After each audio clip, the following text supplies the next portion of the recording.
In 2025, Whalen Engineering didn't just send one plane into the sky, they sent two. For 12 months, a fleet of private jets carved a map across North America and beyond, accumulating nearly 280 flight hours. To put that in perspective, according to the European Aviation Safety Agency, a super mid-sized jet burns roughly 400 gallons of fuel per hour. That means Whelan's airborne armada likely pumped somewhere between 2,800 and 3,200 metric tons of carbon dioxide into the atmosphere, roughly the same footprint as powering 350 American homes for an entire year. It was a striking display of corporate horsepower, but it was also a strategic chess game playing out at 30,000 feet. One of those jets, a Citation Latitude, was actually listed for sale at the beginning of the year, but it didn't find a buyer. So it sat idle, or nearly idle, logging just 45 hours. Meanwhile, the real workhorse was a brand new Embraer Praetor 500, a gleaming symbol of the company's resources, which flew the lion's share of the hours. For nearly all of 2025, Whalen operated as a two-jet company, wielding mobility as a weapon in a battle for market share. The top destination was Daytona Beach, Florida. 15 visits to the beachside racing city. That was the public face of the operation, supporting the IMSA racing events, where Whelan's name is everywhere, on cars, on driver suits, on the victory podium. But racing was only part of the story.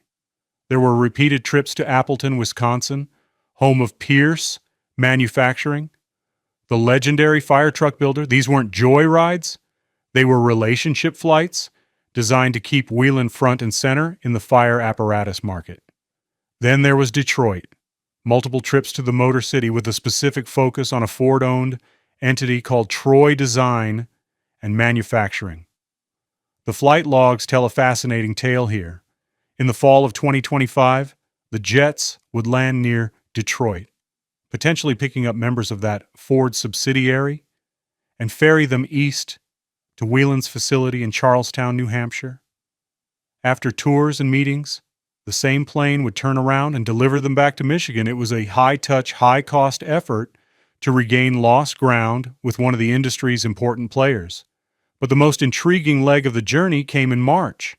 That was when one of the jets made a trip to the Turks and Caicos Islands. Here's the geographic detail that matters. That Caribbean paradise is actually closer to Daytona Beach than Daytona Beach is to Whelan's own home base in Groton, Connecticut. A March visit to an island resort, nestled between a headquarters in New England and a racing hub in Florida, raises the kinds of questions that sustainability auditors love to ask. The pattern continued into the fall. Flights to Texas signaled a visit to a vehicle upfitter named Semper Apparatus.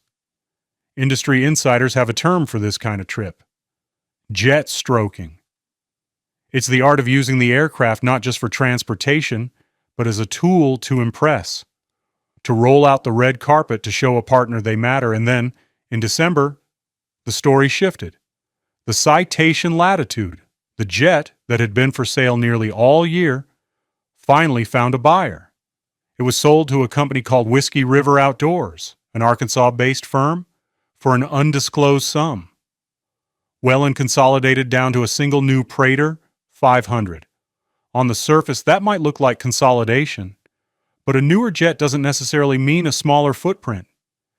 In fact, a study published in the Journal of Sustainable Aviation just last year described what's known as the rebound effect.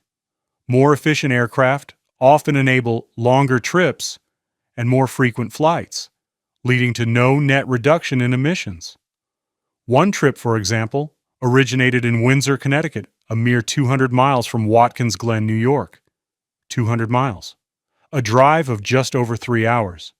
And yet, a jet was fired up for a race weekend. When you step back and look at the whole picture, the Daytona races, the Ford retreats, the Caribbean detour, the Texas handshake tours, you see a company that believes in the power of presence.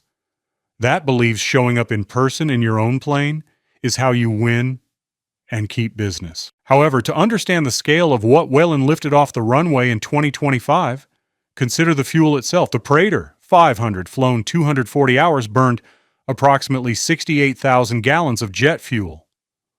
The Citation Latitude, with its 40 hours, added another 9,000 gallons. Combined, that is nearly 77,300 gallons of fossil fuel, enough to fill the tanks of 1,600 passenger cars. When that fuel ignited, it released roughly 740 metric tons of carbon dioxide into the upper atmosphere.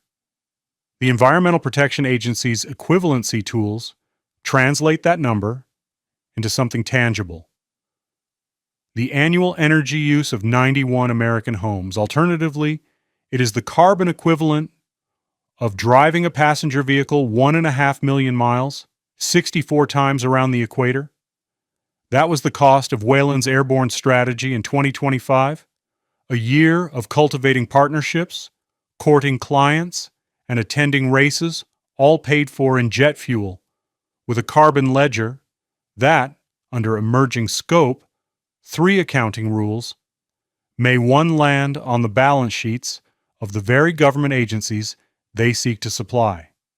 But in an era where corporate buyers, like Ford, are increasingly required to report on Scope 3 emissions, the carbon footprint of their own supply chains, the calculus may be changing. The question for Whelen, as they enter 2026 with 1 jet instead of 2, is this. Having spent the last year mastering the art of the sky-high sales pitch, are they prepared for a future where their competitors make their case from the ground?